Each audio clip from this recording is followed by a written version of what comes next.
Әрбір адам бай ата-аналарымен немесе үлкен жағдайымен мақтана алмайды. Бірақ барлығы дерлік өздеріне керек нәрсені сатып ала алады.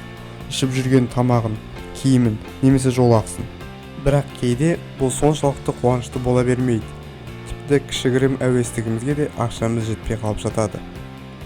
Соның бірі Белли отбасы.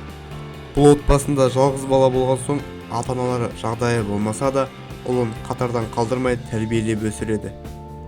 Демарко өз ата-анасына қамқорлығы үшін алғыс білдіреді, және ол басқа да балалармен тең өмір сүруге тырысады. Дегенмен оны мектепте үстіндегі ескі киімі үшін жиі мазақ қылатын.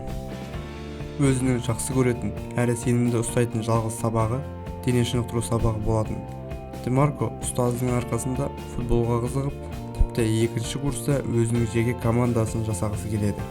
Бірақ отбасында қаражаттың болмағанына байланысты керек жабдықтарды ала алмайды.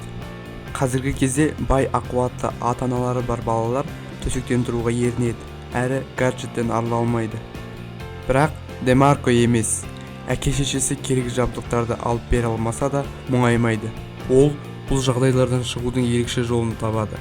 Жолдың жиегінде екі үлкен ескі шиналарды өзара байлап, жаттығулар жасай бастайды. Осылай біраз уақытқа созылады. Демарко шағымданбайды, тіпті жетістікке де жетеді. Бір күні түскі уақытта Демарконың қасынан бір көлік өтіп бара жатады. Бейтаныс адам баланың не істегеніне қызығады. Демарконың тапқырлығына таң қалады. Мен өзім футбол тренері болып жұмыс жасаймын. Мен бұндай еңбекқор адамды көрмеппін. Менің үнемі жаттықтыратын ұлдарым жалқаулықты жақсы көреді. Демаркомен әңгімелесу кезінде де Дэвис таң қалады. Тіпті сөйлесу кезінде де бала жаттығуын тоқтатпайды. Жаттықтырушы жүретінін айтқанда, жас спортшы көліктің қасында бірге жүгіреді. Ол жаттығуды 1 минутқа да тоқтатқысы келмеді. Мен мұндай табандылықты өмірімде ешқашан көрген емеспін. Мен тіпті оны суретке де түсіріп алдым. Себебі өзімнің балаларыма үлгі болсын, деп еске алады Дэвис. Жаттықтырушы үйіне барып өзіне келе алмайды. Ол баланың жағдайы болмаса да мақсатына деген талпынысына тәнті болады. Ол ойланбастан Facebook желісіне бала жайлы пост жазады. Нәтижесінде бірнеше сағаттың өзінде 30 000 лайк және көптеген комментарий жазылады. Көптеген адамдар өздерінің балаларының ештеңе қаламайтынын, талпынбайтындығын жазған. Бірнеше күннен кейін GoFundMe сайтында жас спортшыға қажет жабдықтарды алу үшін $5000 астам қаражат жиналады. Демарко болса бұрынғыдай ескі шиналармен дайындалып жүреді. Ал жабдықтарды көрген кезде ол сасқалақтап қалады.